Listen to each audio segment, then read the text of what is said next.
What's up, creators? It's your boy Nitro Hotfire here, and welcome back to episode 2 of the Manga Comic Corner. Today we're going to be talking about the most important part of your comic or manga. Spoiler alert, it ain't the artwork. It's the stories you tell. This is an every Sunday series, so make sure you hit that subscribe button to stay tuned.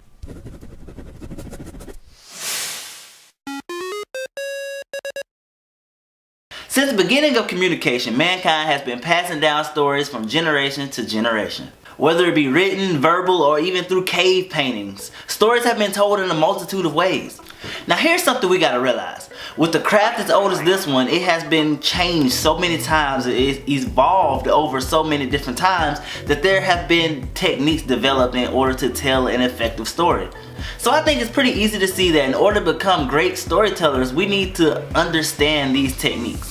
Now I know there are a lot of you guys out there who want to avoid learning any specific techniques because you want to come up with your own style of storytelling. But learning different techniques and styles is actually what helps us shape and mold our very own styles. So another way to look at it is, why on earth would you want to take a trip and avoid using a map? Or here's an even better example. The career of an artist is similar to a minefield. There's so many things and missteps that you can take that can actually damage your career or damage you as a person or even damage your motivation to even continue on the path of your career.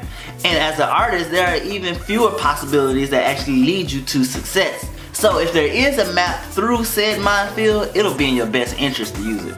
So here are two things you need to understand when writing your story. For one, you need to understand the hero's journey, and for two, you need to understand the 3-act story structure. Now these techniques of storytelling have been shown in a variety of different types of media, and you probably never even notice unless you're actually familiar with these techniques. Now these techniques have helped me write my own stories, and I hope this actually helps you. So I'm kind of going to give you guys like the short version, so if you want any more information, you can comment in the comment section down below if you have any questions, or I actually could advise you to Google 3-act story structure or Google the hero's journey so you can get a more in-depth I guess base of knowledge and understanding when it comes to these two techniques. So let's start off with the hero's journey. The hero's journey is one of the most common ways to tell a story. It's a cycle of a sequence of events that starts off first and foremost with our hero or our main character just going about living his everyday life. So once our main character's everyday life is established, they will then have their moment where they will somehow be called to participate in some sort of adventurous task or event. Now after the main character is somewhat aware of what they're supposed to do,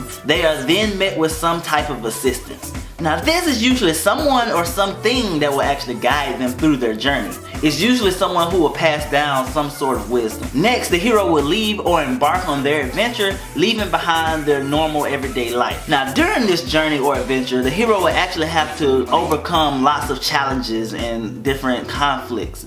They're gonna have to overcome these things. Now this usually, but not limited to, solving some sort of issue or winning some sort of battle. Next up, the hero actually have to deal with something really big, whether it be their final adversary or some type of inner conflict like overcoming their deepest fear. Now next up comes the darkest hour, or some people like to call it the all is lost moment. This is usually the point of the story where the hero actually has a false victory or he dies and is actually then reborn into something stronger or more powerful than ever before. Something just bad happens that moves the story forward where something good can happen. Next, the hero usually gains something for defeating their final adversary, whether it be some type of new power or some type of treasure or some type of reward for that matter. And then after that, we have to see the result of the hero's victory. Now maybe this is where the other minor enemies submit to the hero's power, or they chase him and try to kill him, or maybe even the place where the hero had their final battle actually explodes and the hero has to escape before it's too late. Now next up, the hero actually returns to their everyday life that was previously established in the story, and at that moment you get to see how the hero has changed from the adventure or the journey that they have been on and how it actually affects the ordinary life they come back to. And that is also the moment where you get to see the story has come full circle. Next, the new journey actually begins, and it actually builds off of the new character that our main character has now grown into. Now see, at this point you can give your hero a whole new journey, but That's a new topic for a whole different video. But for now, we need to talk about this 3-act story structure. So now that we know how the hero's journey goes, we need to see how this actually fits in and is applied to the 3-act story structure. In the simplest form, the 3-act story structure is the 3 sections that actually make up a complete story.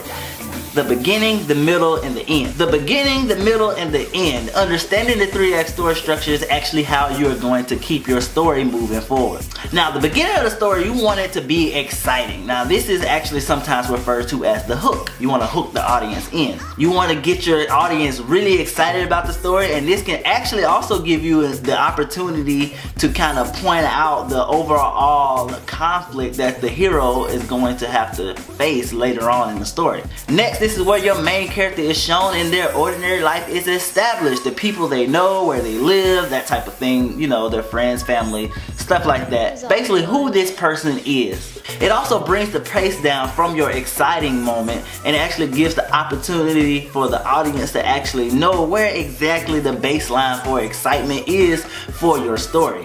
Now, you don't want your exciting moment to go on for too long, or else the audience excitement level will end up being too high, and it'll actually end up being a disappointment once you kind of level things out and bring your story at a slower pace. And you also risk disappointing your audience when the rest of your story slows down. Give them a chance to breathe and don't risk giving them unreasonable expectations for the rest of your story. Now, after your character's life is established, that's when they actually have their call to adventure moment, like we mentioned earlier before. Now, a lot of times, this is where your hero actually prepares to go on their adventure, but most of the time, or more commonly, the hero actually refuses to go on the adventure. Now, they usually do this before they realize that they have to go on the adventure, or rather they need to go on the adventure for whatever reason. Now, this point here can actually be labeled as the first plot point. Now, it can be described as the event that happens in the story that actually pushes your main character to actually go on the adventure. Now, you want to make sure this event has a high excitement level and is actually very memorable. Now, when I say high excitement level, that doesn't mean a lot of action is going on. That just means a lot of something is happening where it actually engages your audience. You want that audience engagement to be high at this point. So this is Act 2. We're going to talk about the middle. Now, the middle, or Act 2, is going to be actually the longest section of your story. And this is usually filled with your main character actually learning all the wisdom that something or someone is actually sharing with them. You know, that person we mentioned earlier that's supposed to help the hero on their journey? This is usually where a lot of that interaction happens. Now, the middle of your story usually builds up to the midpoint. Now, the midpoint is usually where your main character will achieve something that they're trying to do, or they will utterly fail at it so that they can achieve it later, or rather they can overcome it later. Now, building up to a midpoint climax, whether it be a success or a failure, will actually help you have something to aim at as a writer, and also keeps your story moving without dragging too much in one area for too long. So now that we talked about building up to the midpoint, we need to talk about transitioning to the next act. So you're basically gonna bring your audience up and then you're gonna bring them down. You gotta guide your audience through your story. Now, if your main character is victorious at the midpoint, this is where they come crashing down to a defeat. Now, if they were defeated at the midpoint, this is actually where your story will go into a false victory. Now, whichever route you decide to take, this is usually where the main character actually faces the crisis. This is usually where they have a near-death experience, or this is where a close friend of theirs dies. This is what you call the all is lost moment. Now, this is where the main character usually feels like they've lost everything, and they usually have some sort of mental breakdown, or they go into some sort of depression before they receive some sort of motivation from a friend or mentor. So now that the main character is newly motivated, this is where they actually come up with a plan to overcome the conflict that they have been facing in the story. Now, this moment here is actually considered to be the second plot point.